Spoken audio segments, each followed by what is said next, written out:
Hello students, welcome to Kema classes. In this video I am going to discuss an important concept, that is concentration term. I am going to discuss about molality, normality and some numerical based on this concentration term. So I am going to start. तो student आज की हम इस lecture में concentration term देखा था पिछले lecture में, उसके आगे का टर्म हम देखेंगे। तो आज हम स्टार्ट करते हैं स्ट्रेंथ एंड मोलारिटी। हमारा चैप्टर कौन सा चल रहा है? सॉल्यूशन, जिसका मैंने एक लेक्चर दे चुका है और चैनल पे अपलोड हो गया है। तो सबसे पहले हम स्ट्रेंथ जानने की कोशिश करेंगे। स्ट्रेंथ, इसको हम स्मॉल एस से रिप्रेजेंट करते हैं। स्ट्रेंथ क्या बताता है? It represent mass of solute, it represent mass of solute present in 1 litre और 1000 ml ऑफ सॉल्यूशन। मतलब जो हम आज अगला कंसंट्रेशन टर्म पढ़ रहे हैं वो स्ट्रेंथ। स्ट्रेंथ क्या बताता है कि 1 लीटर सॉल्यूशन में सोल्यूट का क्या मास प्रेजेंट है। तो आपको बातें समझ में आ रही होगी। तो अगर मैं स्ट्रेंथ लिखूं तो क्या फार्मूला हो जाएगा? मास ऑफ सोल्यूट अपॉन में volume of solution in litre. तो मास को कैसे दिखाते हैं? W से। और सोल्यूट है, सोल्यूट के लिए मैंने बोला था हमेशा 2 यूज करेंगे, तो W2 अपॉन में volume of solution in litre. और वेट हम किस में देखेंगे? ग्राम में। तो अगर मैं पूछूं आपसे कि स्ट्रेंथ का यूनिट क्या होगा, तो आप क्या बताओगे? सर ग्राम अपान में क्या है नीचे? लीटर। तो इसका यूनिट हो जाएगा, क्योंकि वेट हम ग्राम में लेंगे और जो सॉल्यूशन की वैल्यू है लीटर में, तो इसका यूनिट ग्राम पर लीटर। तो आपको इतनी बातें समझ में आई होंगी। अब हमारा अगला टर्म आता है मोलारिटी का। इसका मोलारिटी, मुझे लगता है मोलारिटी का डिफिनीशन आपको पता होगा अच्छे से, आप जानते होंगे। मोलारिटी क्या होता है? Number of moles of solute present in 1 litre of solution. तो इसका डिफिनीशन क्या हुआ? इट रिप्रेजेंट, क्या रिप्रेजेंट करता है? Number of moles of solute present in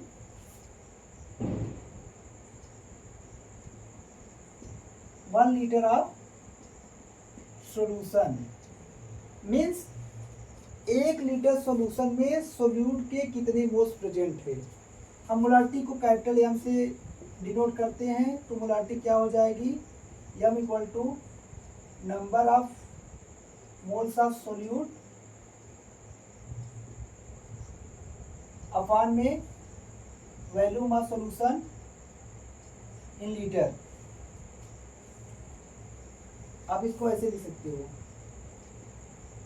solute के मोल्स अपॉन में सॉल्यूशन के वॉल्यूम इन लीटर।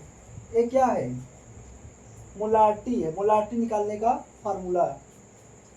तो एक तरह से आप ये कह सकते हो, यदि if volume is given in ml, अगर आपका वॉल्यूम मिलीलीटर में दिया गया हो तो आपका फार्मूला चेंज हो जाएगा। आप क्या लिखोगे? Molarity equal to n of solute upon में वॉल्यूम इन ml अपान में क्या हो जाएगा? 1000, या एन ऑफ सोल्यूट 1000 ऊपर चला जाएगा और जो भी वॉल्यूम ml में दिया गया हो वो यहाँ पे रख दो। ये भी क्या है? फार्मूला है किसका? मोलारिटी का। अगर आपको सॉल्यूट के मोल्स दिए हों और सॉल्यूशन के वॉल्यूम दिए हो लीटर में, आप यही फार्मूला रखकर आप मोलारिटी कैलकुलेट कर लोगे। बट यदि आपका सॉल्यूशन का वॉल्यूम ml में दिया गया हो तो आप इस वाले फार्मूले को अप्रोच करोगे। होप आपको बातें समझ में आ रही होंगी। तो एक चीज और मैं आपको बता दूं, यहाँ क्या है मिलीमोल्स। तो अगर यहाँ से मुझे सोल्यूट का मोल्स निकालना हो क्या करोगे, क्रॉस मल्टीप्लाई हो जाएगा, इस वॉल्यूम का इसमें क्या होगा मल्टीप्लाई। अगर मुझे इसका निकालना है सोल्यूट के मोल्स निकालना हो क्या करना पड़ेगा, इसका इसमें मल्टीप्लाई करना पड़ेगा, मीन्स मोलारिटी इंटू जो भी वॉल्यूम दिया गया हो ये ml में। मतलब आप समझ पाए, अगर आपको सोल्यूट का मोल्स दिया हो और सॉल्यूशन का वॉल्यूम दिया हो आप मोलारिटी निकाल सकते हो। अगर मोलारिटी दिया हो वॉल्यूम दिया हो सोल्यूट निकाल सकते हो। मतलब आप एक फार्मूले से दो तीन चीजें ज्ञात कर सकते हो। तो आपको ये चीजें समझ में आ रही होगी। और एक फार्मूला और हो सकता है, यहां से मोल्स क्या होता है, मोल्स में मैंने बताया था गिवेन मास अपान में मोलर मास। मैंने पिछले क्लास में मोल्स निकालना बताया था। इसमें किसकी बात कर रहा है, सोल्यूट के मोल्स की बात कर रहा है। किसके, सोल्यूट के मोल्स। तो अगर सोल्यूट के मोल्स निकालना हो, मोल्स ऑफ सोल्यूट, तो उसको हम N2 लिखेंगे। हमेशा N से मोल को बताते हैं लेकिन 2 लिखा है क्योंकि सोल्यूट की बात हो रही है। क्या हो जाएगा, मास किसका, सोल्यूट का। तो सोल्यूट के मास को हम क्या लिखेंगे W2। W को मास बताते हैं, मास को हम W से लिखते हैं लेकिन सोल्यूट की बात है तो W2 अपान में मोलर मास किसका। अगर हम सोल्यूट के मोल्स की बात कर रहे हैं तो मोलर मास ऑफ सोल्यूट। अगर आपसे सोल्यूट का मोल्स निकालने के लिए बोला जाए तो जो सोल्यूट का दिया गया मास अपान उसके मोलर मास, तो दिया गया मास जो भी हो W है तो W2 लिखेंगे और मोलर मास क्या हो जाएगा M2। देखिए सोल्यूट के मोल्स को निकालने के लिए N2 लिखा, N से मोल और 2 किसके लिए, सोल्यूट के लिए, इक्वल टू सोल्यूट का दिया गया मास, मास को W दिखाते हैं लेकिन सोल्यूट है 2 लगा दिया, फिर उसका मोलर मास M2। तो आपको ये इतनी बातें आपको अच्छे से स्ट्रेंथ और मोलारिटी के फार्मूले अच्छे से ज्ञात हो गए होंगे। आपको इन सब जो भी चीज़ें लिखा गया हो आपको अच्छे से सारे वर्ड्स आपको मतलब समझ में आ गया होगा और आपको ये फार्मूला 1-2 बार प्रैक्टिस करोगे याद भी हो जाएगा। अब हम आगे बढ़ते हैं। तो हमने अभी क्या देखा, स्ट्रेंथ देखा और मोलारिटी देखा।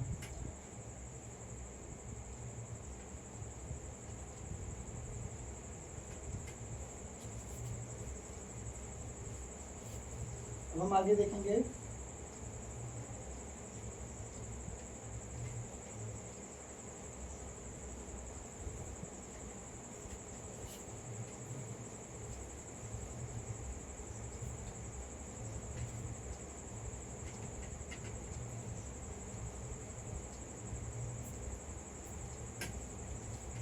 अब आगे देखिए आप।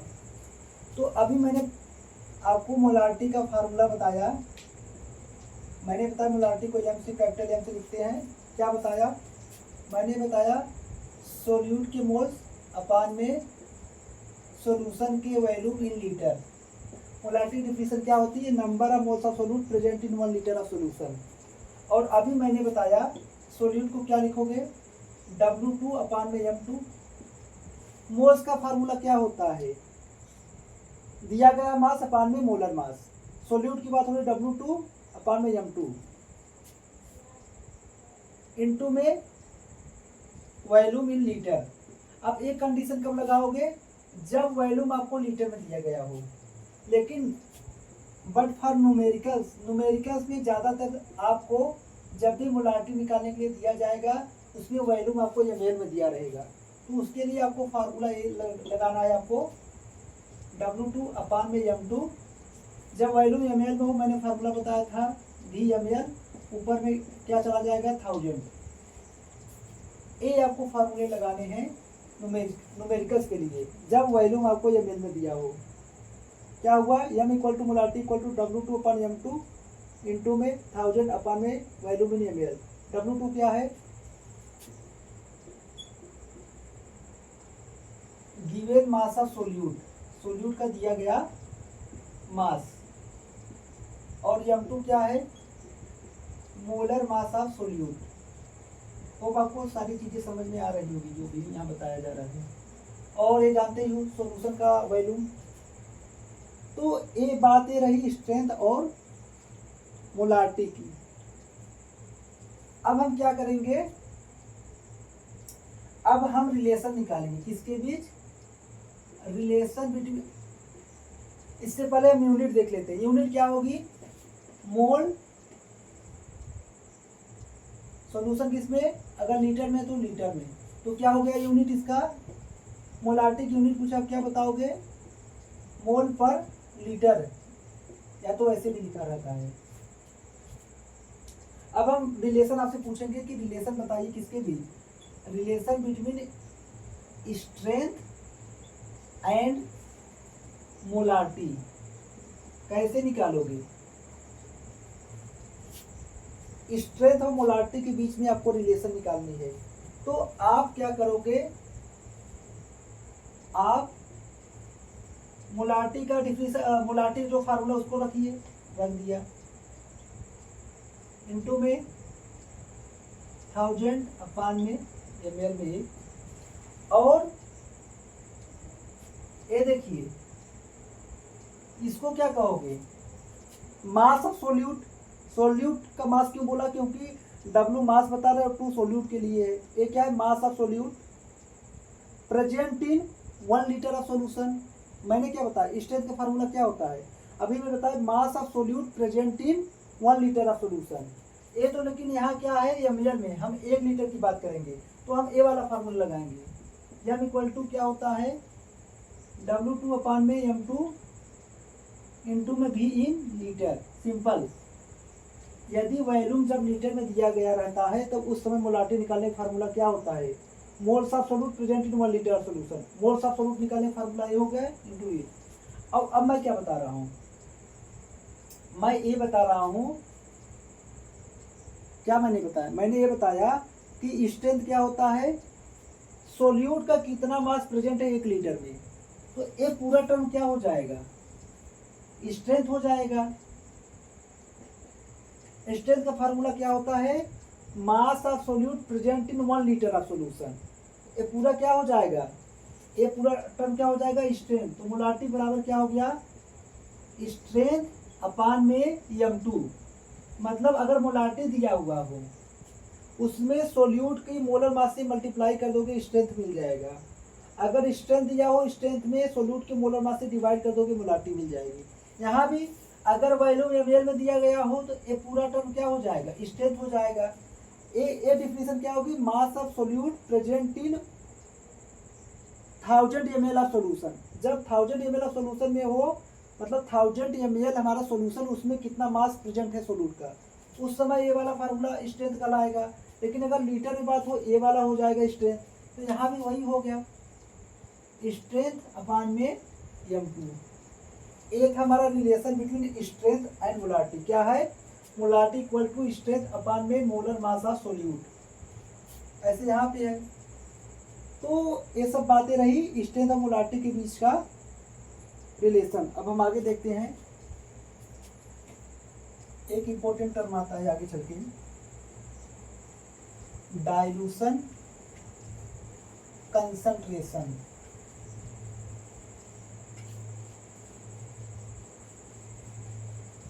डाइल्यूशन का मतलब क्या, मतलब आप सॉल्वेंट को बढ़ा दो, सॉल्वेंट के क्वांटिटी को बढ़ा दो।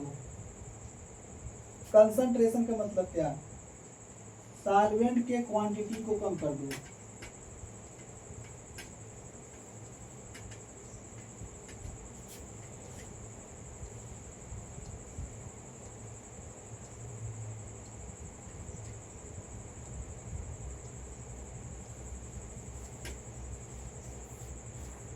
अब क्या टर्म आएगा, डाइल्यूशन और कंसंट्रेशन। ये बहुत ही इंपॉर्टेंट टर्म होते हैं, डाइल्यूशन कंसंट्रेशन। डाइल्यूशन का मतलब होता है एडिशन ऑफ सॉल्वेंट, सॉल्वेंट बढ़ा दूं उसकी मात्रा को तो डाइल्यूशन हो जाएगा। कंसंट्रेशन का मतलब क्या है, सॉल्वेंट को कम कर दूं, रिमूवल ऑफ सॉल्वेंट। जैसे सिंपल सी एग्जांपल ले लो, दूध, जैसे जो बल्टहारा होता है वो दूध बेचने निकलता है तो ज़्यादा करके उसमें क्या करता है, पानी मिला देता है। जो ज़्यादा पानी मिलाएगा उसका, कहते ना कि कोई कोई बहुत ज़्यादा पानी मिलाता है तो उसका मतलब सोल्यूशन बहुत ज़्यादा डाइल्यूट है, मतलब उसमें क्या है, जो मिल्क का क्वांटिटी है कम है, लेकिन अगर कोई कम पानी मिलाएगा तो वो कम डाइल्यूटेड है, मतलब कहीं ना कहीं कंसंट्रेशन की तरफ है। तो चाहे बात हो डाइल्यूशन की चाहे कंसंट्रेशन की, इस दौरान नंबर ऑफ मोल्स हमारा क्या होता है, number of moles of solute हमारा कांस्टेंट ही रहता है, क्योंकि हम सोल्यूट को कोई छेड़छाड़ नहीं कर रहे हैं, हम उसको कुछ भी नहीं कर रहे हैं, जो भी हमारा मतलब हो रहा है वो सॉल्वेंट से है। सॉल्वेंट को हम घटा रहे हैं, बढ़ा रहे हैं। डाइल्यूशन करेंगे सॉल्वेंट बढ़ा देंगे, कंसंट्रेशन करेंगे सॉल्वेंट घटा देंगे, लेकिन जो सोल्यूट का मोल्स है वो कांस्टेंट रहेगा। तो अगर मान लीजिए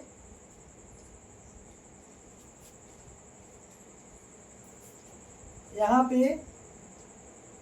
M1 है या V1 है और यहाँ पे M2 है V2 है, मैं क्या बता रहा हूँ, यदि M1 मोलारिटी M1 है, वैल्यूम V1 है, अब हम बड़ी वैल्यूम की तरफ चले गए, मोलारिटी तो हमारी सेम है, मैं क्या बता रहा हूँ, कोई सोल्यूशन यहाँ था M1 V1 था, लेकिन हम क्या चले गए, बड़े सोल्यूशन की तरफ चले गए।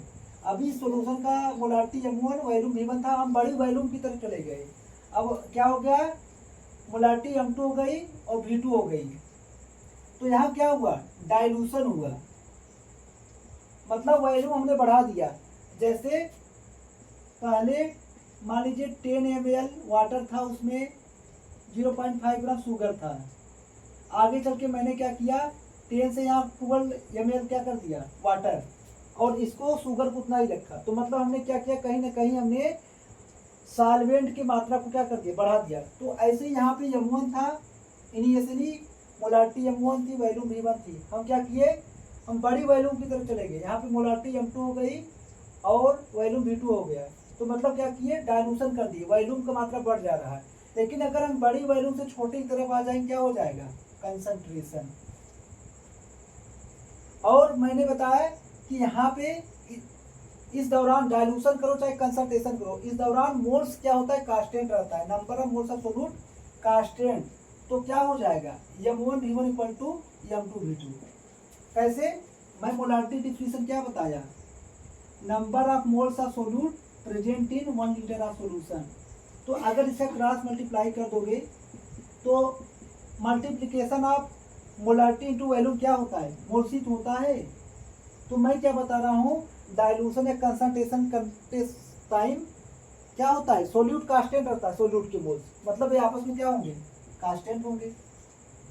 मतलब डाइल्यूशन कर रहे हैं या कंसंट्रेशन कर रहे हैं, number of moles of solute क्या है, कांस्टेंट है, मतलब यहाँ पे जो नंबर ऑफ मोल्स होगा, यहाँ पे जो होगा कांस्टेंट होगा, मतलब बराबर होंगे, चेंज नहीं होगा।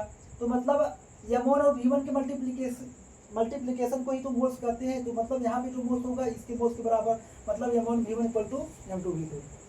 तो M1 V1 क्या है, कांस्टेंट। कभी भी जब दो लोगों का मल्टीप्लिकेशन कांस्टेंट है तो उनके बीच ग्राफ हमेशा क्या आएगा, इनवर्स आएगा, ऐसे ग्राफ आता है। तो आपको इतनी चीजें अच्छे से समझ में आया होगा। अब हम आगे बढ़ते हैं।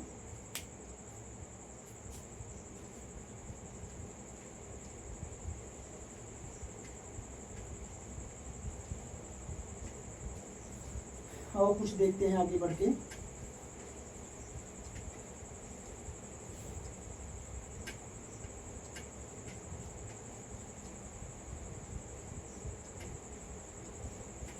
अब एक टर्म था डाइल्यूशन और कंसंट्रेशन का। अब आगे एक रिलेशन आता है, relation between molarity and density. Molarity और डेंसिटी के बीच रिलेशन क्या होगा, यदि इफ सॉल्यूशन इज, यदि गिवन सॉल्यूशन क्या हो, परसेंटेज बाई मास हो, W/W, मतलब उस सॉल्यूशन के बीच मोलारिटी और डेंसिटी के बीच रिलेशन क्या होगा यदि सॉल्यूट का परसेंटेज मास दिया गया हो। तो क्या होगा, इसमें फार्मूला होता है molarity equal to 10 into W/W जो भी दिया गया हो सॉल्यूट का, इनटू में डेंसिटी अपान में क्या होगा, मोलर मास ऑफ सॉल्यूट। ये क्या है, फार्मूला है। इस पे भी डायरेक्ट क्वेश्चन आते हैं। तो m इक्वल टू 10 इंटू हम क्या इसको क्या लिख देते, x लिख देते, x d अपान में मोलर मास ऑफ सॉल्यूट। ये भी एक इम्पोर्टेंट फार्मूला है। आपको मोलारिटी दे देगा, आपको परसेंटेज बाई मास दे देगा, डेंसिटी दे देगा, इसको पूछ लेगा, या इसको दे दिया, इसको दे दिया, इसको पूछ लिया। तो ये रिलेशन किसके बीच है, relation between molarity and density. ये मोलारिटी और डेंसिटी, यहाँ डेंसिटी या मोलारिटी के बीच रिलेशन है कब, जब सॉल्यूट का मास परसेंटेज दिया गया हो तब। होप आपको ये भी फार्मूला क्लियर हो गया होगा। अब चलिए हम लोग क्या देखेंगे, न्यूमेरिकल देखते हैं।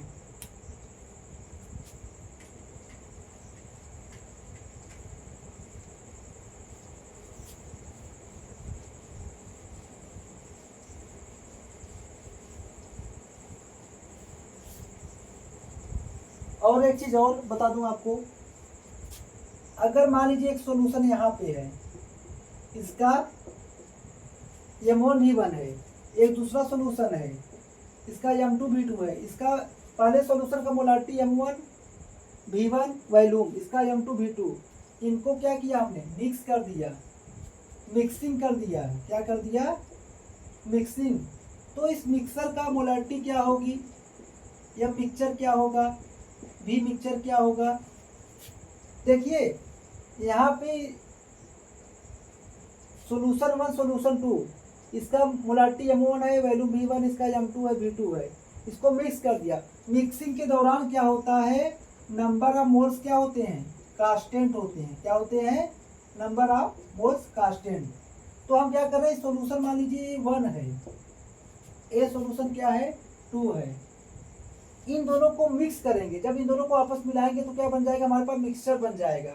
तो मिक्सचर के पहले जो मोल्स होंगे, मिक्सचर के बाद जो होंगे, वो क्या होंगे, बराबर होंगे। मिक्सचर पहले मोल्स क्या है इसका, अगर मैं इस सॉल्यूशन का मोल्स की बात करूं क्या हो जाएगा, M1V1। मोलारिटी टू वॉल्यूम को क्या कहते हैं, मोल्स कहते हैं। इस सॉल्यूशन को मैंने इसके साथ मिक्स किया, क्या हो जाएगा, M2V2। क्या हो जाएगा, मैं बताया मिक्सिंग के पहले इस सॉल्यूशन और इस सॉल्यूशन के जो नंबर ऑफ मोल्स होंगे और बाद मिक्सिंग के बाद जो नंबर ऑफ मोल्स होंगे वो बराबर होंगे। तो इन दोनों के सम ले लिया मैंने, इसका मोल्स प्लस इसका मोल्स, इन दोनों के मिक्सिंग के पहले का मोल्स और बाद के का मोल्स दोनों क्या होते हैं, आपस में बराबर होते हैं। तो इसका मोल्स प्लस इसका मोल्स मैंने क्या किया, ऐड किया, और मिक्सचर के क्या हो जाएगा, बराबर। मिक्सचर का मोल्स क्या हो जाएगा, M mixture into V mixture. आपको बातें समझ में आई। देखो इसको भी मोल्स कहते हैं, इसको भी मोल्स कहते हैं, इसको भी मोल्स कहते हैं। मतलब मिक्सिंग के पहले का मोल्स और बाद का मोल्स क्या है, कांस्टेंट है, तभी तो बराबर है। तो मिक्सिंग के दौरान हमेशा नंबर ऑफ मोल्स क्या होते हैं, कांस्टेंट होते हैं। तो यहाँ क्या होगा, अगर आपको यह मिक्सचर निकालना हो क्या करोगे, M1V1 प्लस M2V2 अपान में V मिक्सर, मतलब M1V1 प्लस M2V2 अपान में V मिक्सर। मतलब मिक्सिंग का वैल्यू क्या निकालोगे, V1 प्लस V2। जनरली यही होता है। ये भी फार्मूला आपके काम का है, इसको भी आप अच्छे से लिख लीजिए और लर्न कर लीजिए। चलिए अब न्यूमेरिकल करते हैं इन सब फार्मूला के बेस पे।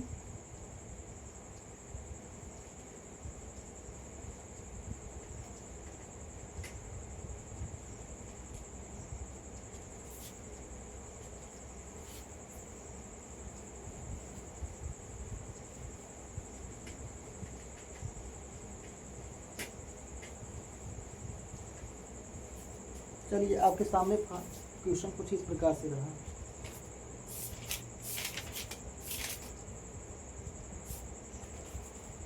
पहला क्वेश्चन है आपके सामने, if 1.8 gram glucose is present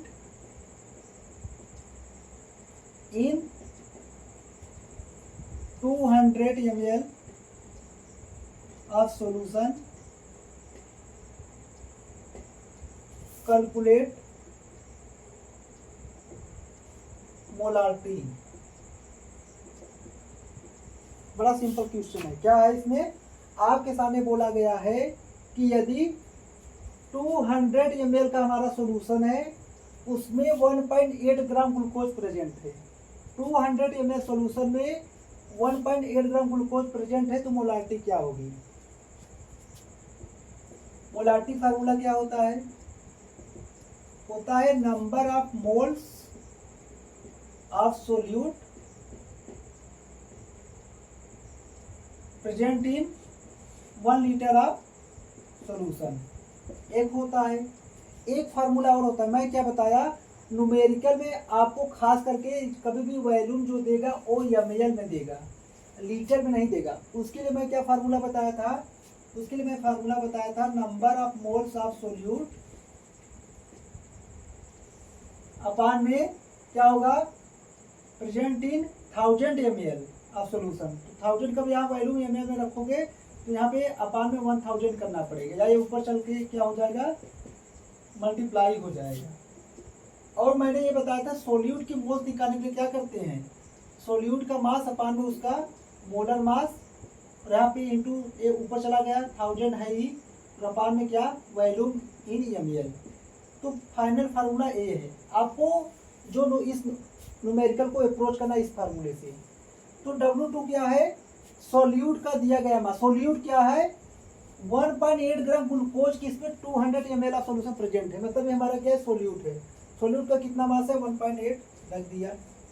glucose का मोलर मास क्या होता है, 180 होता है, 180 यहाँ है। उसके बाद 1000, और कितने ml में प्रेजेंट है, 200 ml में, या 200 रख दो। इसको सॉल्व कर दो, आपका क्या आ जाएगा, आंसर आ जाएगा। क्या करोगे, सिंपल है, यहाँ पे इसको हटाओ, यहाँ 0 बढ़ाओ, ये डबल 0 से कैंसिल कर दो, और बाकी इससे ये कैंसिल हो गया, यहाँ क्या बचाओ, 18 से 18 कैंसिल हो गया, 1/20 आया। इसको सॉल्व कर दो, आपका आंसर आ जाएगा। आगे देखते हैं, ये तो था पहला न्यूमेरिकल। एक बार फार्मूला आपको अच्छे से आ गया, अच्छे से आपके दिमाग में सेट हो गया कहाँ पे क्या लगाना है, उसके बाद आपके लिए न्यूमेरिकल आसान हो जाएगी।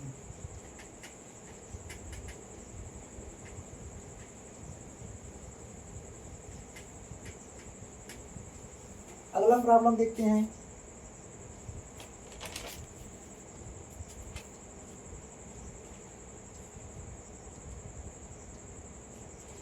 अगला प्रॉब्लम कुछ इस प्रकार से है,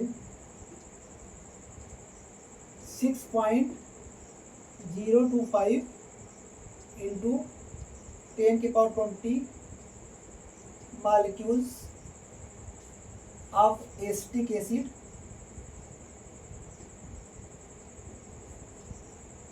are present in 500 ml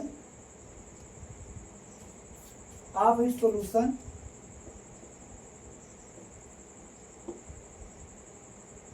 the concentration of solution। देखिए बहुत छोटा छोटा न्यूमेरिकल है, बहुत टफ नहीं है। तो सॉल्यूशन का आपको कंसंट्रेशन बतानी है, ठीक है। क्या होगा इसका सॉल्यूशन, मतलब एसिटिक एसिड की इतने मॉलिक्यूल्स है, एसिटिक एसिड की इतने मॉलिक्यूल्स उसके सॉल्यूशन में प्रेजेंट है। एसिटिक एसिड की इतने मॉलिक्यूल्स 500 ml ऑफ सॉल्यूशन में प्रेजेंट है। तो सॉल्यूशन का कंसंट्रेशन क्या होगा, तो कंसंट्रेशन मतलब वही मोलारिटी। कैसे निकालोगे, same formula, number of moles of solute upon में क्या होगा, वॉल्यूम ml में दिया गया है, तो इंटू में क्या हो जाएगा 1000। तो मोल्स ऑफ सोल्यूट कैसे निकालोगे? देखिए यहाँ पे मैंने एक फार्मूला बताया था, मैंने 3 फार्मूला बताया था। एक बार बताया था मैंने, जब आपको मास दिया गया हो तो उसके मोलर मास से डिवाइड कर दो, आपको मोल्स निकल जाएगा। एक बार आपको नंबर ऑफ पार्टिकल दिया गया हो तो अवोगाड्रो नंबर से डिवाइड कर दो, आपको मोल्स पता चल जाएगा। और गैसेस के लिए मैंने क्या बताया था, वॉल्यूम दिया गया हो तो आपको मोलर वॉल्यूम से डिवाइड करना है।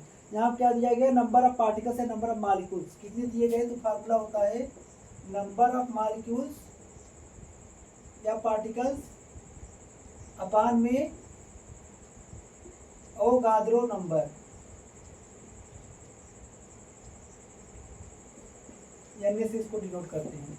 तो नंबर ऑफ मॉलिक्यूल्स कितने हैं, 6.025 इंटू 10 के पावर 20 अपार में 6.023 इंटू 10 के पावर 23 ये होता है। सॉल्व करोगे 10 के पावर -3 आ जाएगा। यहाँ से आपका नंबर ऑफ मोल्स मिल गया। अब इस वाले फार्मूले में रख दो, नंबर ऑफ मोल्स कितना है 10 की पावर -3 इंटू में 1000 अपार में वॉल्यूम कितना है 500 ml। इसको सॉल्व कर लो, आपका आंसर आ जाएगा। ये तो ऐसे कैंसिल हो जाएगा, 1/500 को सॉल्व कर लो। ये भी आपका न्यूमेरिकल बहुत सिंपल था, हार्ड नहीं था। आगे देखते हैं।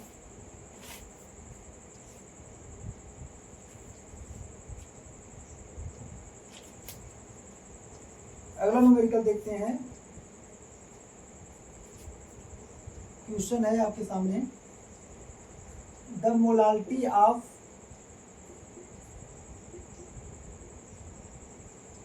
H2SO4 सॉल्यूशन, H2SO4 सॉल्यूशन का मोलालिटी पूछा है, जिसका डेंसिटी कितना है, विच हैज डेंसिटी 1.84 ग्राम पर सेंटीमीटर क्यूब। मतलब एक H2SO4 सॉल्यूशन है, उसका डेंसिटी इतना दिया गया है, उसकी मोलालिटी आपको निकालनी है। ये डेंसिटी कितने टेम्परेचर पे है, 35 डिग्री सेल्सियस में, कितने पे 35 degree Celsius, and contains 98% by wait.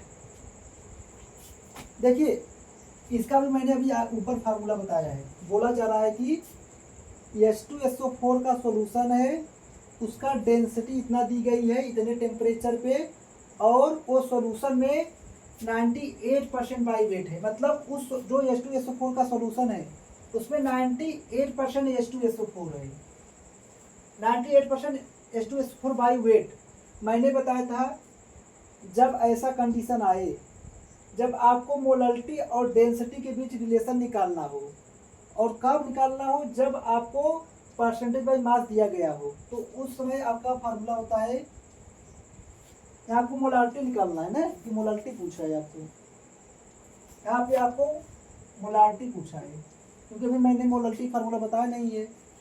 तो मैंने एक फार्मूला बताया था, जब भी आपको मोलालिटी और डेंसिटी के बीच रिलेशन निकालना हो, और यदि उस टाइम पे आपको परसेंटेज बाई मास दिया गया है, तो फार्मूला होता है मोलालिटी इक्वल टू 10 इंटू में W/W जो दिया गया है परसेंटेज बाई मास, इंटू में डेंसिटी, अपान में क्या होगा molar mass of solute.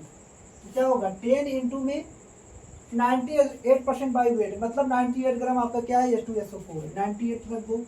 Density दिया गया है 1.84 रख दो, अपान में H2SO4 क्या हमारा सोल्यूट क्या है H2SO4, उसका मोलर मास 98 साल कर दो कि आपका क्या आ जाएगा, आंसर निकल आएगा।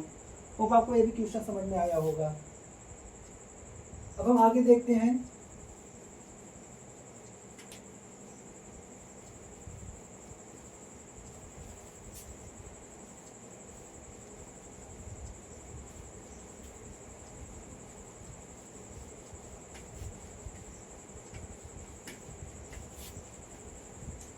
अगला न्यूमेरिकल,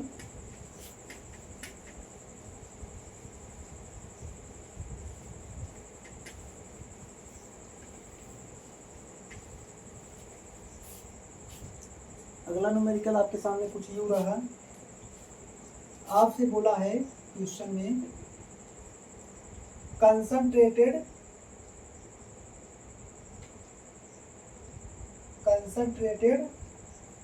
एक्वस सल्फ्यूरिक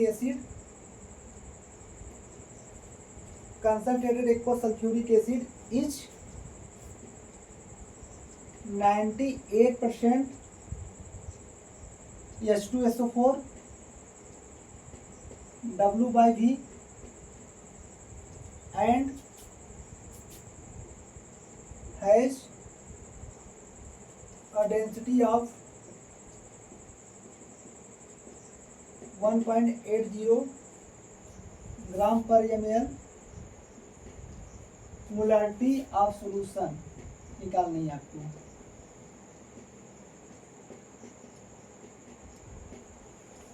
ये देखो क्वेश्चन ट्रिकी है, थोड़ा ध्यान से सॉल्व करिए। बोला गया है कि कंसंट्रेटेड एक्वस सल्फ्यूरिक एसिड है जो 98% H2SO4 W/V है और जिसकी डेंसिटी इतनी दी गई है, तो सॉल्यूशन का मोलारिटी क्या होगी। मतलब एक कंसंट्रेटेड एक्वस सल्फ्यूरिक एसिड है जो 98% क्या है W/V है और उसकी डेंसिटी दी गई है, पूछा है कि उसकी सॉल्यूशन की मोलारिटी क्या होगी। तो इसका मतलब जानते हो क्या होता है, 98% H2SO4 W/V। मैंने पहले लेक्चर में बताया था कंसंट्रेशन टर्म में जो परसेंटेज वाला टर्म आया था मास बाय वॉल्यूम वाला है। इसका मतलब होता है कि 98 ग्राम H2SO4 प्रेजेंट है 100 ml ऑफ सॉल्यूशन में। मतलब 100 ml का सॉल्यूशन है, उसमें 98 ग्राम H2SO4 है। तो ये हमें क्या पता चल गया, वेट ऑफ सोल्यूट पता चल गया। सोल्यूट क्या है इसमें, H2SO4, तो वेट ऑफ सोल्यूट पता चल गया, मतलब W2। और H2SO4 का आपको पता ही है मोलर मास 98 होता है। तो मोलार्टिक फार्मूला क्या होता है, W2/m2 1000 यही होता है 100 ml। W2 रख दो 98/98 1000/100 सॉल्व कर दो, आ जाएगा आंसर 10। आपको ये भी क्वेश्चन समझ में आया होगा। तो यहाँ पे न्यूमेरिकल खत्म होता है। जो भी अभी तक मैंने फार्मूला बताया उसकी बेस पे जो भी न्यूमेरिकल थे मैंने आपको सॉल्व करा दिया। अब आगे देखते हैं।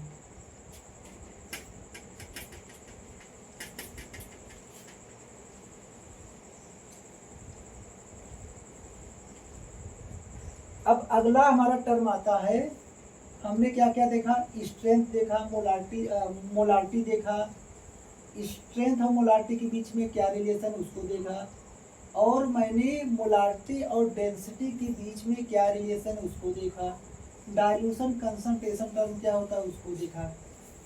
अब हम देखेंगे मोलारिटी। अब अगला हमारा क्या टर्म है, मोलारिटी। इसको हम स्मॉल m से डिनोट करते हैं। ये क्या रिप्रेजेंट करता है, इसकी डिफिनीशन क्या है, आप लिखोगे इट रिप्रेजेंट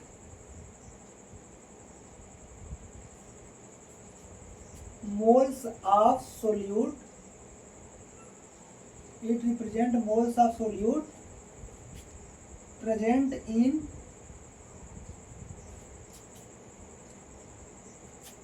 1 kg और 1000 ग्राम ऑफ सॉल्वेंट। मतलब सॉल्वेंट के 1 kg में सोल्यूट के कितने मोल्स प्रेजेंट है, यही हमारी मोलारिटी। क्या लिखोगे, मोलारिटी सोल्यूट के मोल्स अपान में सॉल्वेंट का इन केजी। मतलब सॉल्वेंट के 1 kg में सोल्यूट के कितने मोल्स हैं, यही लिखना है। ये क्या है, आपका फार्मूला है। अगर इसका मैं यूनिट पूछूं आप क्या बताओगे मोलारिटी का, ये क्या है मोल, इसका यूनिट केजी, तो इसका ओवरऑल क्या हो गया यूनिट, मोल पर केजी। कभी कभी यूनिट भी पूछ लिया जाता है।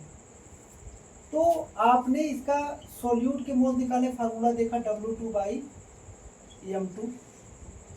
और खुदा न खास्ता यदि आपको वेट जो दिया गया हो, न्यूमेरिकल में ज़्यादा करके जो आपको मास देगा वो ग्राम में देगा, तो यहाँ पे क्या होगा W1 इन ग्राम, तो ऊपर क्या चला जाएगा 1000 चला जाएगा। होप आपको ये बातें समझ में आ रही होगी। ये आपको समझ में आया? अब देखिए, अब मैं आपको ये तो मोलालिटी का फार्मूला हो गया, मैं आपको मोलालिटी और मोल फ्रैक्शन के बीच रिलेशन निकालूंगा। क्या होगा ये देखिए, मैं क्या बता रहा हूं।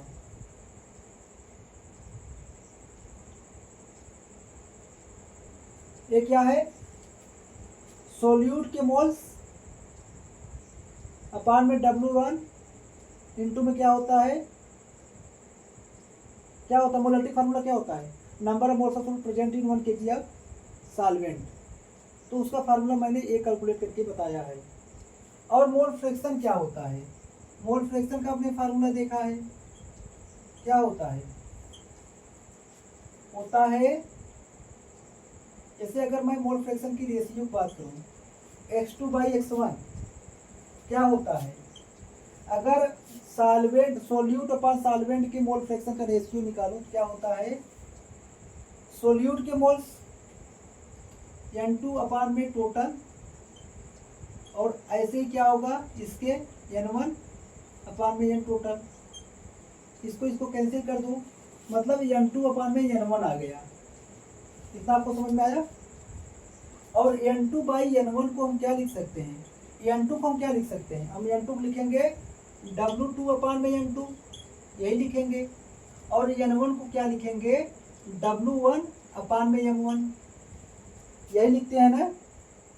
तो अब क्या करूंगा, ये W2/M2 को सुनिए ध्यान से, ये W2/M2 इंटू में W1, देखिए ध्यान से मैं क्या बता रहा हूं। अब क्या करोगे आप, N2/N1 की जगह क्या लिख दोगे, यहाँ पे W2 अपान में M2 इंटू में M1 अपान में W1। N2/N1 के खोल कर मैंने ये लिख दिया। और आपको पता है W2M2 इतने को आप क्या लिख सकते हो, अगर इतने को आपको लिखना हो क्या लिखोगे, आप लिखोगे N2/N1, नीचे M1 आ जाएगा, इसका यहाँ नीचे आ जाएगा W2/M2 इंटू में W1 का क्या आ जाएगा फार्मूला, N2 अपान में N1 इंटू M1, या क्या आएगा, या आपका आएगा यहाँ पे X2 अपान में X1 इंटू में M1 आएगा। तो अब क्या करोगे, ये किसके बराबर आ गया, W2M2 इंटू में W1, इसका वैल्यू इतना आ गया। अब क्या करोगे, इस फार्मूले में रख दोगे, तो W2 अपान M2 इंटू में W1 क्या लिख दोगे, X2 अपान X1 इंटू M1। ऊपर मैं लिख देता हूँ यहाँ पे X2 अपान में X1 इंटू में 1000 अपान में M1। M1 क्या है, सॉल्वेंट का मोलर मास। ये आता है रिलेशन, मतलब साफ साफ लिख सकते हो, मोलालिटी और मोल फ्रैक्शन बीच क्या रिलेशन होता है, X2 अपान में X1 इंटू में 1000 मोलर मास ऑफ सॉल्वेंट।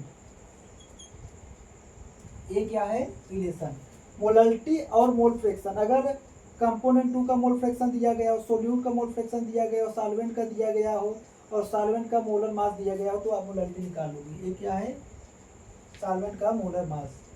तो ये क्या थी, मोलालिटी और मोल फ्रैक्शन के बीच में क्या रिलेशन। आगे देखते हैं,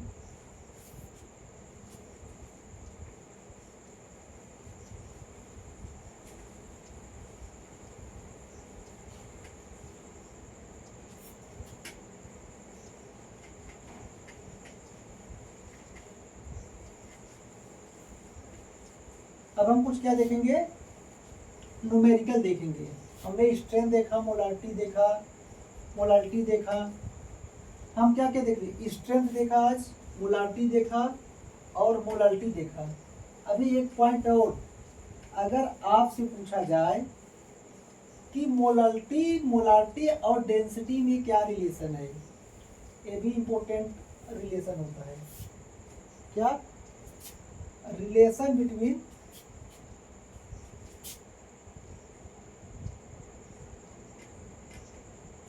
किसके बीच relation, molality, molarity and density of solution.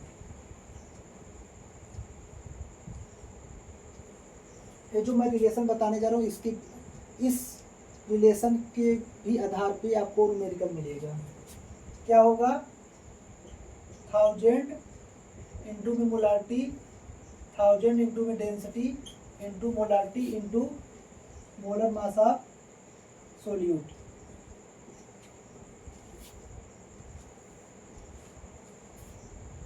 यहाँ मैं आपको कंफर्म कर दूँ क्या होता है, सॉल्वेंट होता है कि, हाँ एकदम सही है। तो मतलब मोलालिटी, मोलारिटी और डेंसिटी के बीच रिलेशन ही होता है। क्या होता है, molarity equal to 1000 into molarity upon में 1000 into density minus molarity into molar mass of solute. ये जितने भी रिलेशन थे मैंने बता दिया। अब आपका न्यूमेरिकल शुरू होता है। अब न्यूमेरिकल, और एक चीज और आपको ये भी पता है, अगर फॉर्मेलिटी पूछा जाए तो फॉर्मेलिटी भी मोलालिटी के बराबर होता है। किसके, इक्वल टू मोलालिटी, लेकिन किसके लिए, आयनिक सॉलिड के लिए। किसके लिए, आयनिक सॉलिड के लिए। अब चलिए हम न्यूमेरिकल देखते हैं।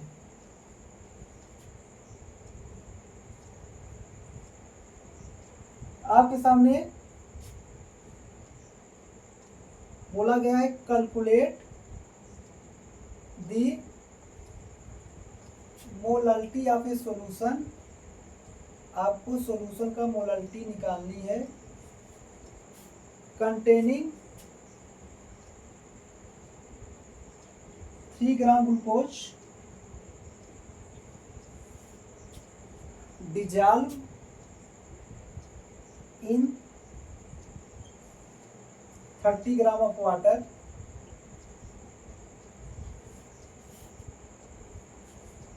और आपको ग्लूकोज का मोलर मास दिया गया है 180। अब आप इसको अप्रोच कैसे करोगे, आपको सॉल्यूशन की मोलालिटी निकालनी है।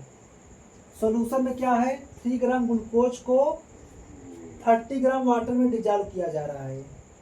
30 ग्राम पानी में 3 ग्राम ग्लूकोज को डिजॉल्व किया जा रहा है। तो उस सॉल्यूशन का मोलालिटी क्या होगा। तो मोलालिटी मैंने फार्मूला बताया था, क्या, सोल्यूट के moles, number of moles of solute present in 1 kg of solvent. तो सोल्यूट के मोल्स क्या होगा, W2 अपान में M2, यही होता है। और क्या होता है, W2 अपान M2, ये क्या हो गया, सोल्यूट के मोल्स निकल गए। अपान में 1 ग्राम में दिया गया है, लेकिन बात होती है, देखिए मैं बता रहा हूँ, यहाँ जो फार्मूला होता है हमेशा केजी में होता है, क्योंकि डिफिनेशन क्या कहती है, number of moles of solute present in 1 kg of solvent. लेकिन ये केजी में देगा, किस में दिया गया है, ग्राम में। तो 30 अपान में 1000 नीचे जाएगा, ऊपर कर दो। W2 कितना दिया गया है, 8 ग्राम। 8 अपान में 180 इंटू में 1000 30, क्या होगा, इससे कैंसिल, इससे कैंसिल, और इसको आप सॉल्व कर लो, आपका आंसर आ जाएगा। अब हम अगला न्यूमेरिकल देखेंगे। और एक चीज और, यहाँ पे आप, यहाँ पे 3 ग्राम दिया गया, कितना दिया गया, यहाँ पे मैंने 8 रखा, 3 ग्राम दिया गया है। इसको सॉल्व कर लो, आपका आंसर आ जाएगा। अगला न्यूमेरिकल देखते हैं।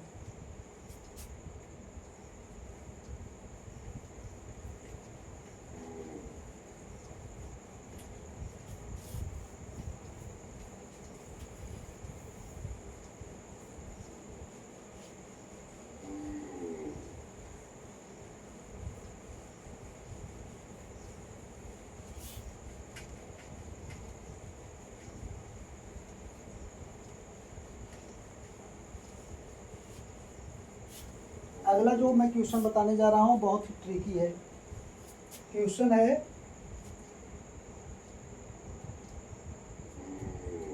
The molarity of A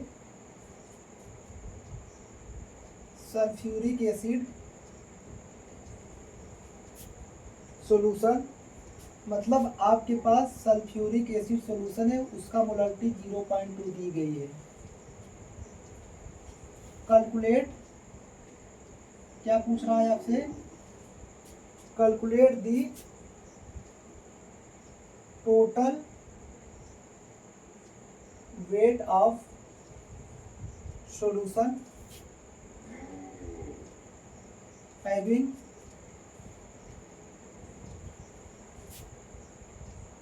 1000 gram of solvent.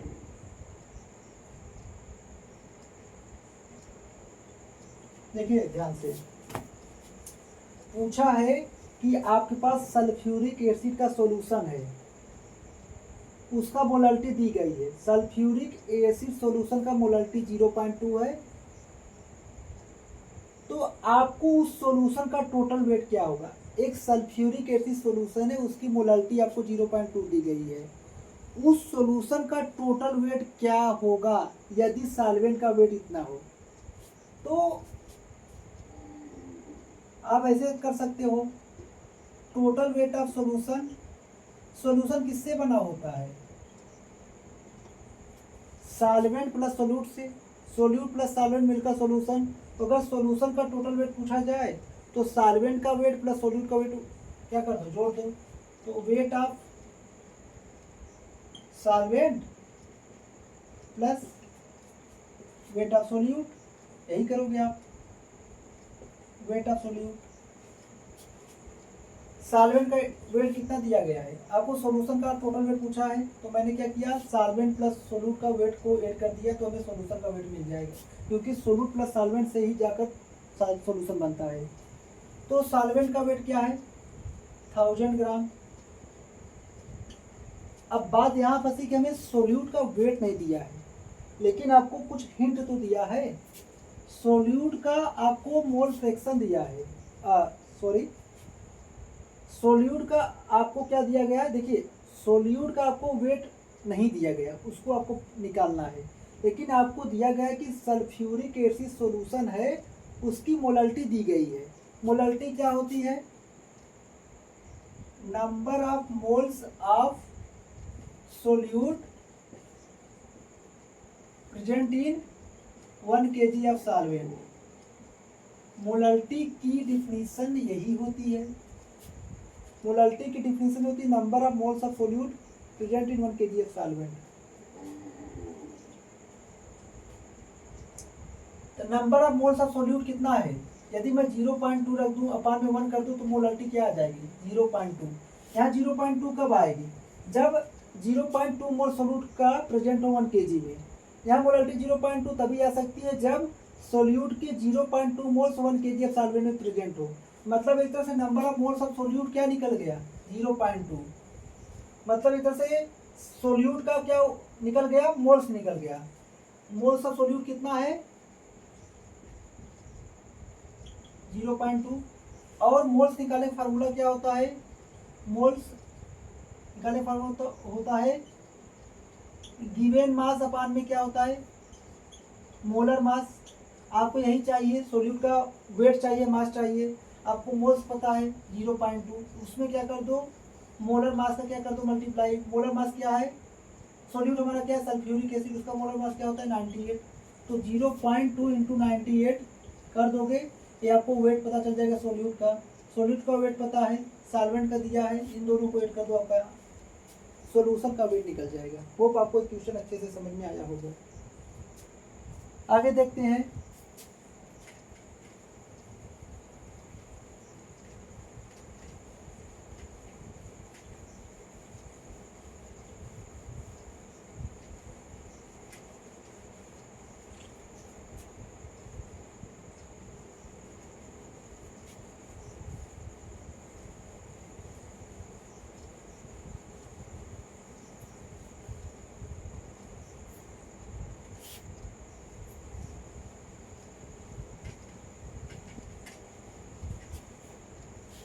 अगला क्वेश्चन, अगला क्वेश्चन कुछ आपके सामने इस प्रकार से है, दिया गया है कि 3.42 gram of substance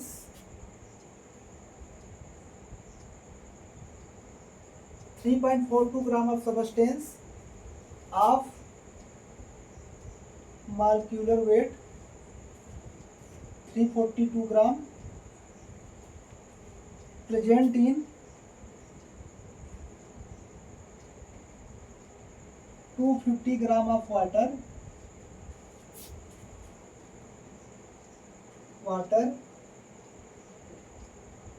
molarity of this solution, इस सॉल्यूशन का आपको मोलरिटी बतानी है। सिंपल क्वेश्चन है, क्या है, एक सबस्टांस है जिसका 3.42 ग्राम वाटर के 250 ग्राम में प्रेजेंट है। मान लीजिए यहाँ पे क्या है, वाटर है, उसके 250 ग्राम वाटर में 342 ग्राम क्या है, सुनिए ध्यान से, 250 ग्राम वाटर में 3.42 ग्राम हमारा सबस्टेंस क्या है, प्रेजेंट है। तो इस सॉल्यूशन का मोलरिटी क्या होगा, तो मोलरिटी मैंने फार्मूला बताया था, W2/m2 इंटू में W1 इंटू में 1000। W2 क्या है, सोल्यूट का मास 3.42, उसका मॉलिक्यूलर वेट दिया गया है 342 इंटू में 1000, W1 क्या है 250। ये देखिए, इस 2 डेसिमल को हटाओगे डबल जीरो बढ़ेगा यहाँ पे, ए इससे कैंसिल, ए इससे कैंसिल, ए इससे कैंसिल, 1/25, इसको सॉल्व कर दो आपका आंसर आ जाएगा। अगला न्यूमेरिकल देखते हैं,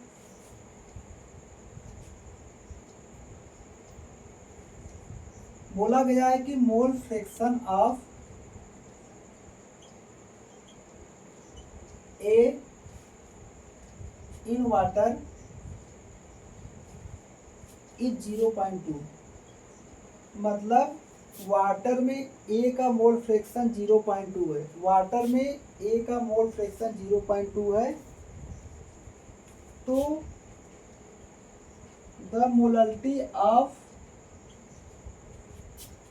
ए इन वाटर इज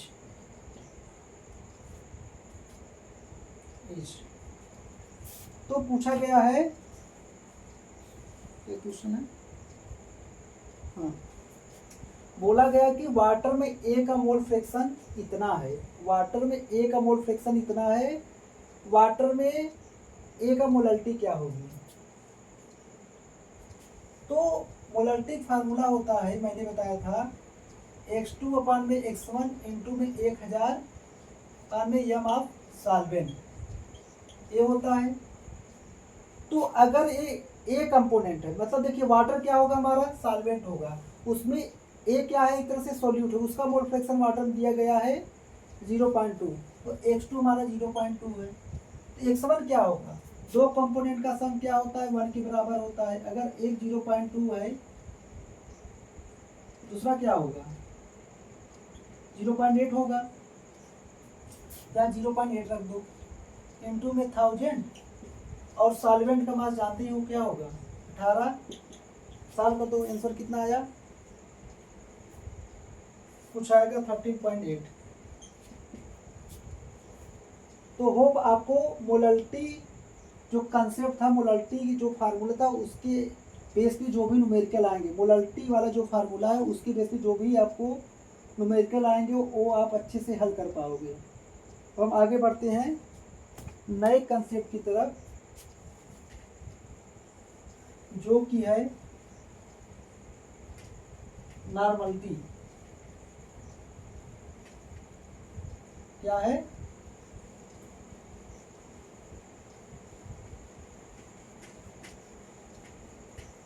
नॉर्मलिटी, जैसे मोलरिटी देखा, ऐसे ही नॉर्मलिटी होता है।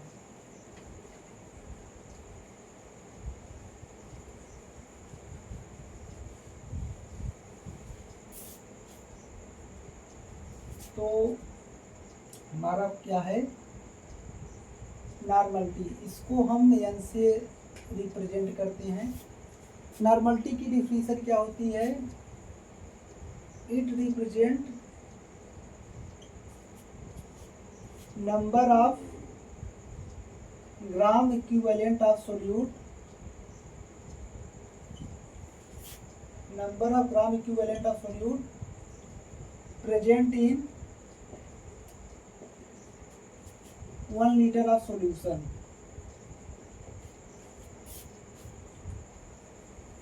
मतलब 1 लीटर सोल्यूशन में सोल्यूट के कितने ग्राम इक्विवेलेंट है, तो क्या हो जाएगा,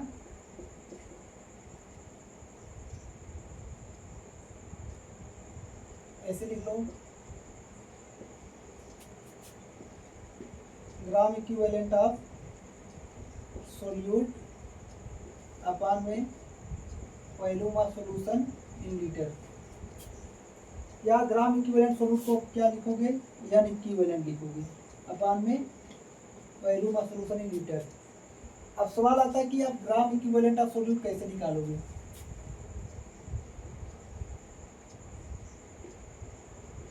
ग्राम इक्विवेलेंट ऑफ सोल्यूट मतलब एन इक्विवेलेंट कैसे निकालोगे, कैसे निकालोगे, आप निकालोगे गिवन मास अपान में इक्विवेलेंट मास या इक्विवेलेंट वेट। नॉर्मलिटी का फार्मूला होता है कि number of gram equivalent of solute present in 1 litre of solution, मतलब 1 लीटर सोल्यूशन में सोल्यूट के कितने ग्राम इक्विवेलेंट प्रेजेंट है। लेकिन सवाल आता है sir gram equivalent of solute हम कैसे निकालेंगे, उसको निकालने फार्मूला होता है दिया गया मास अपन इक्विवेलेंट मास। अब सवाल आता है सर इक्विवेलेंट मास कैसे निकालेंगे, तो इक्विवेलेंट मास निकालने फार्मूला होता है मोलर मास अपान में एन फैक्टर। तो इस वाले फार्मूले को इसमें रखोगे तो यहाँ दिया गया मास W हुआ, इक्विवेलेंट मास क्या हो जाएगा, मोलर मास m अपान में एन फैक्टर, तो A ऊपर चला जाएगा, तो W अपान में m इंटू में एन फैक्टर, और W बाई m को क्या कहते हो, गिवन मास अपान में मोलर मास मिस मोल्स। तो एक तरह से क्या है N equivalent, gram equivalent of solute निकालने फार्मूला होता है गिवन मास अपान में इक्विवेलेंट मास, और इक्विवेलेंट मास फार्मूला होता है मोलर मास अपान में एन फैक्टर। तो गिवन मास W है, इक्विवेलेंट मास को मैंने मोलर मास अपान में एन फैक्टर रखा, इसको ऊपर भेजा W by m into N factor, इसको कहते हैं पूरे को मोल्स। तो एन इक्विवेलेंट क्या आ गया, मोल्स इंटू में एन फैक्टर। कितना अच्छा फार्मूला निकल के आया है।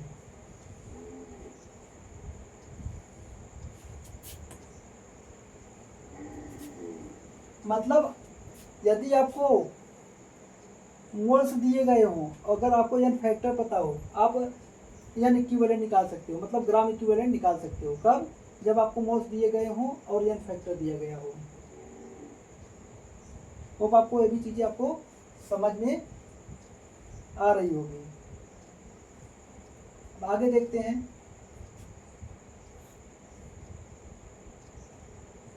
और एक चीज मैं आपको बता दूं, आप इसको भी ध्यान दीजिएगा, नॉर्मलिटी इक्वल टू होता है मोलारिटी इनटू में एन फैक्टर, इसको भी आप ध्यान दीजिएगा। मतलब ये कि यदि आपको नॉर्मलिटी दिया है, मोलारिटी पूछे, तो क्या करोगे, नॉर्मलिटी में एन फैक्टर का डिवाइड कर दोगे। अगर आपको मोलारिटी दिया है, नॉर्मलिटी पूछोगे, मोलारिटी दिया गया है, नॉर्मलिटी पूछा जा रहा है, क्या करोगे, मोलारिटी एन फैक्टर का मल्टीप्लाई कर दोगे। तो आपको इतनी बातें समझ में आई होगी। अब हम अगला स्टेप देखेंगे कि कैसे हम एन फैक्टर को निकालते हैं।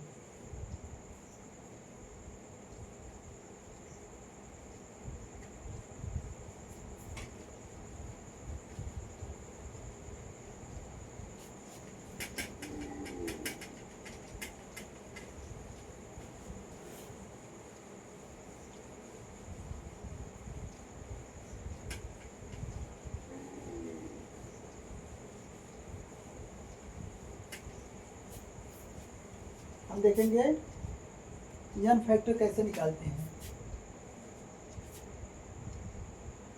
एन फैक्टर कैसे निकालोगे?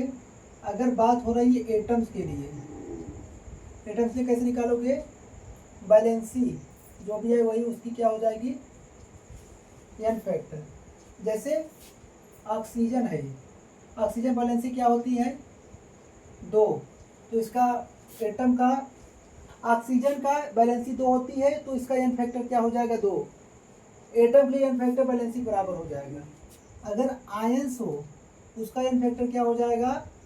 जो भी आयंस है उस पर चार्ज जो है उसका मार ले लो, चार्ज ऑन आयन। जैसे आयरन +2 है, आयरन +3 है, इस आयन पे कितना चार्ज है? +2, तो एन फैक्टर क्या हो गया? 2। इस आयरन पे +3 चार्ज है, एन फैक्टर क्या हो गया? 3। आयंस पे चाहे पॉजिटिव हो चाहे नेगेटिव हो उसका मार ले लो, वो एन फैक्टर आ जाएगा। अगर आयरन पे +2 है, एन फैक्टर 2, +3 है, एन फैक्टर 3। अगर एसिड है उसमें एन फैक्टर कैसे निकालोगे? बेसिसिटी बराबर होती है। एसिड का एन फैक्टर किसके बराबर होगा? बेसिसिटी बराबर। बेसिसिटी क्या होती है? Number of H+ ion released. किसी भी एसिड का हम बेसिसिटी कैसे बताते हैं कि उसमें कितने H+ आयन है जो रिलीज हो पाएंगे। तो बेसिसिटी इसमें क्या होती है? एन फैक्टर की बराबर होती है। एन फैक्टर किसके बराबर होता है? कि कितने H+ आयन रिलीज हो रहे हैं। जैसे HCl, इसमें एक ही H+ निकल सकता है, इसलिए इसका एन फैक्टर क्या हो जाएगा? 1। H2SO4 ले लिया, इसमें कितने H+ निकलेंगे? 2 H+, इसलिए इसका एन फैक्टर क्या हो जाएगा? 2। अब आपको समझ में आ रहा होगा। अगर बात हो बेस की, बेस में क्या होती है? एसिडिटी। बेस में हम एन फैक्टर कैसे निकालते हैं? एसिडिटी। एसिडिटी मतलब कितने OH आयंस रिलीज होंगे। बेस है तो OH आयंस ही रिलीज करेगा, जितनी OH आयंस रिलीज होंगे वो उसकी एसिडिटी होगी, और इसमें OH आयंस जितने रिलीज होंगे उसके बराबर क्या हो जाएगा? N factor. जैसे NaOH है, इसलिए एक ही हाइड्रोक्साइड निकलेगा, इसलिए इस केस में एन फैक्टर क्या हो जाएगा? 1 हो जाएगा। और अगर आपके पास कैल्शियम हाइड्रोक्साइड आ गया, इसमें 2 हाइड्रोक्साइड निकलेंगे, तो इसमें एन फैक्टर क्या हो जाएगा? 2 हो जाएगा। अब बात हो रही साल्ट की। अगर साल्ट हो तो क्या लिखोगे? मार ले लोगे, चार्ज ऑन कैटायन और एनायन। जो साल्ट है उसमें कैटायन और एनायन पे जो भी चार्ज उसका मार ले लो, वो एन फैक्टर के बराबर हो जाएगा। किसके? N factor. जैसे NaCl है तो इसमें Na+Cl-। कैटायन पे एक चार्ज है, एनायन पे भी एक ही चार्ज है, तो अगर एनायन पे -1 है इसका मार लोगे 1 ही आएगा, कैटायन पे +1 इसका मार लोगे 1 ही आएगा, तो एन फैक्टर क्या हुआ? 1 हुआ। अगर आपके पास AlCl3 साल्ट है, इसमें क्या आएगा? एल्युमिनियम +3 आएगा, कैटायन पे चार्ज कितना? +3, तो एन फैक्टर क्या आएगा? 3 आएगा।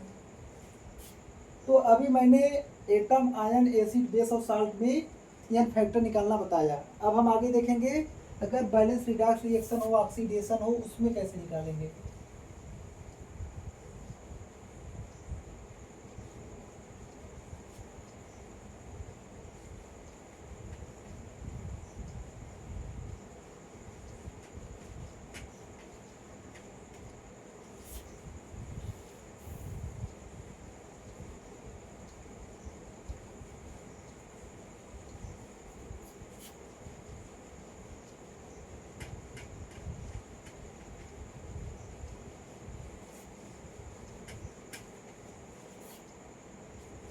अगर ऑक्सीडेशन हो रहा हो उसमें एन फैक्टर कैसे निकालते हैं? इंक्रीज इन ऑक्सीडेशन नंबर, मतलब कितना ऑक्सीडेशन नंबर बढ़ा, और इलेक्ट्रॉन लास्ट, मतलब अगर ऑक्सीडेशन हो रहा हो उसमें कितना ऑक्सीडेशन नंबर बढ़ा उसके बराबर एन फैक्टर, या तो कितना इलेक्ट्रॉन लास्ट हुआ। अगर रिडक्शन की बात हो उसमें एन फैक्टर कैसे देखते हैं? कितना ऑक्सीडेशन नंबर में डिक्रीज आया, ऑक्सीडेशन नंबर में जितना डिक्रीज आएगा वो एन फैक्टर के बराबर होगा, या फिर कितना इलेक्ट्रॉन गेन किया। उसके बराबर। अगर मान लीजिए बैलेंस रिडॉक्स रिएक्शन है, उसमें एन फैक्टर कैसे देखेंगे? उसमें देखेंगे increase in oxidation number. Oxidation number में जितना इंक्रीज आया है वो एन फैक्टर के बराबर है। ये बैलेंस रिडॉक्स रिएक्शन के लिए मैं एन फैक्टर निकालना बता रहा हूँ। जैसे आपके सामने ये रिएक्शन है, तो यहाँ पे 0, यहाँ पे +2, कितना इंक्रीज हुआ? 2 का, तो एन फैक्टर क्या हो गया? 2 हो गया। तो आपको ये भी बातें अच्छे से समझ में आई होंगी। अगर मैं बोलूँ 0.2 मोल्स ऑफ कैल्शियम 2+, तो इसमें एन इक्विवेलेंट क्या आएगा? एन इक्विवेलेंट का फार्मूला होता है N mole into N factor. Moles कितना है? 0.2 इंटू में क्या कर दोगे? एन फैक्टर क्या है? 2 चार्ज है, ये आ जाएगा। अगर बोलूँ 0.3 इंटू 0.3 मोल्स ऑफ एल्युमिनियम +3, क्या होगा? जो भी मोल्स दिया गया उसमें एन फैक्टर क्या आएगा? चार्ज कितना है? 3 है, तो एन फैक्टर 3 आएगा। अगर मैं बोलूँ 0.8 मोलर सोडियम सल्फेट सॉल्यूशन है, इसका नॉर्मलिटी क्या आएगा? मोलारिटी इनटू में एन फैक्टर। मान लीजिए H2SO4 है, एन फैक्टर क्या होगा? 2। इस प्रकार से हमने देखा। अब आगे देखते हैं।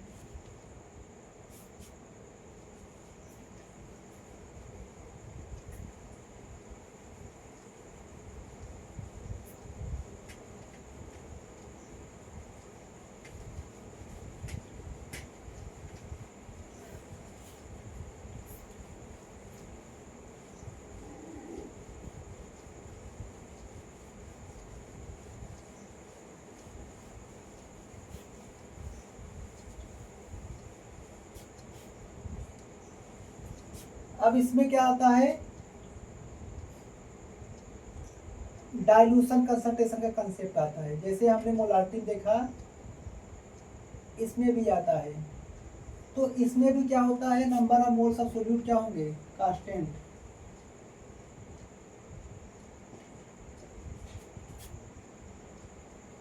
इसमें क्या होता है? फार्मूला निकल के आएगा N1V1 = N2V2। जैसे हमने उसमें देखा था मोलारिटी वाले केस में M1V1 = M2V2, इसमें क्या होगा? N1V1 = N2V2। और अगर हम मिक्सिंग की बात करें, इफ 2 एसिड आर मिक्स, यदि 2 एसिड मिक्स हो रहे हैं तो क्या होगा? यह मिक्सचर क्या आएगा? N1V1 + N2V2 अपान में V1 + V2। 2 एसिड मिक्स हो तब अगर मिक्सचर का नॉर्मलिटी पूछे क्या निकालोगे? N1V1 + N2V2 अपान V1 + V2। अगर ये केस पहला है, केस दूसरा हो, यदि 2 बेस क्या हो? मिक्स हो, क्या होगा? एन मिक्सचर निकालने का फार्मूला N1V1 + N2V2 अपान में V1 + V2, तो भी यही होगा। लेकिन केस 3 में आ जाएगा चेंज। यदि एसिड और बेस दोनों मिक्स हो, अभी दोनों एसिड या दोनों बेस मिक्स हो रहे थे, कोई दिक्कत नहीं हो रहा था, लेकिन अगर एसिड और बेस मिक्स हो तो दिक्कत आएगा। उस केस में हम यह मिक्सचर कैसे निकालेंगे? Na माइनस NbVb अपान में V1 + V2। मतलब एसिड का नॉर्मलिटी इंटू मल्टीप्लिकेशन में volume of acid minus base का normality into volume of base upon में। ये रही बात नॉर्मलिटी की। अब हम नॉर्मलिटी फार्मूले पे आधारित एक क्वेश्चन करेंगे और आज का अपना लेक्चर करेंगे समाप्त।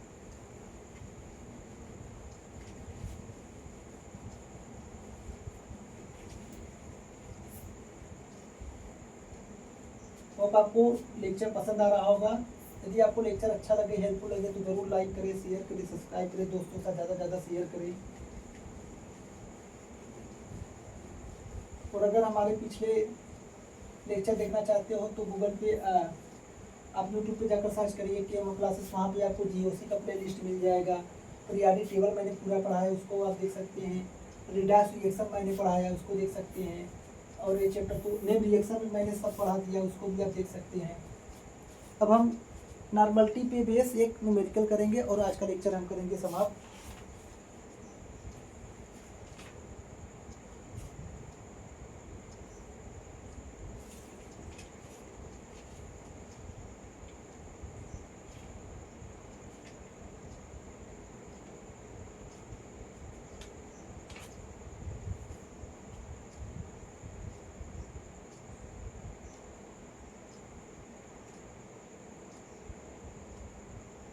चलिए देखते हैं। क्वेश्चन आया आपके सामने, हाउ मेनी ग्राम्स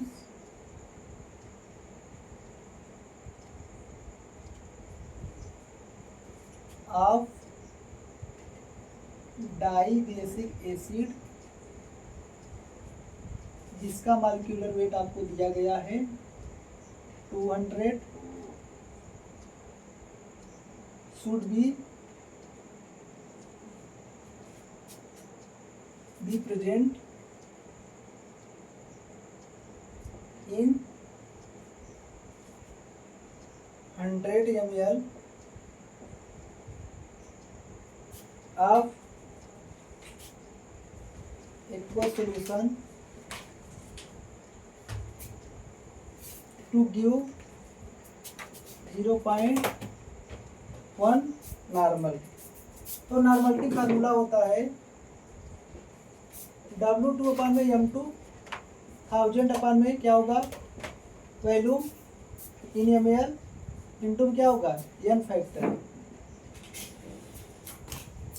नॉर्मलिटी निकालने का हमने फार्मूला देखा था W2/M2 इंटू में 1000/में वॉल्यूम इन ml इंटू में n फैक्टर।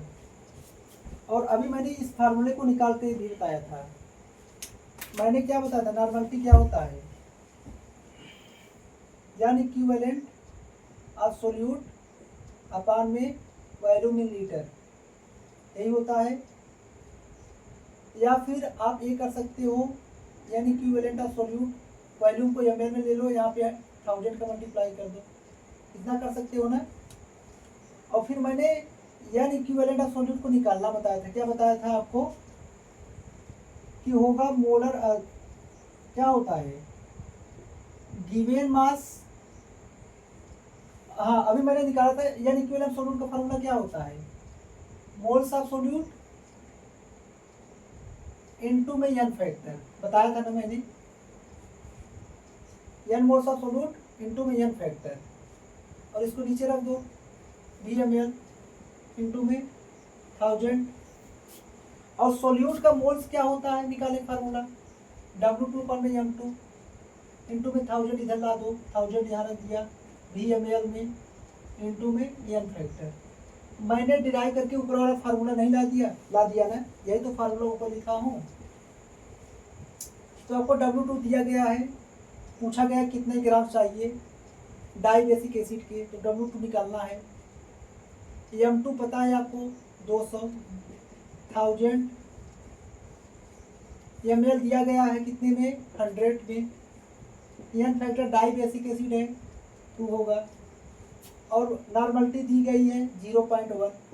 आप इसका ऐसे सॉल्व कर लीजिए, आप इसको मैं रख कर देता हूँ।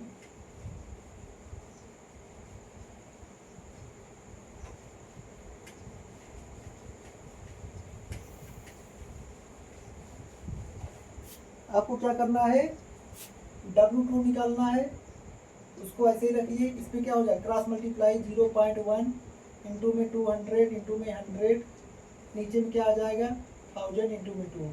इसको सॉल्व करने के बाद आपका आंसर आ जाएगा। होप आपको आज का सारा लेक्चर जो भी पढ़ाया गया हो अच्छे से समझ में आया होगा। आपने एक एक फार्मूला को, एक एक न्यूमेरिकल को अच्छे से ध्यानपूर्वक देखा होगा, प्रैक्टिस किया होगा। मिलते हैं नेक्स्ट वीडियो में, तब तक के लिए थैंक यू।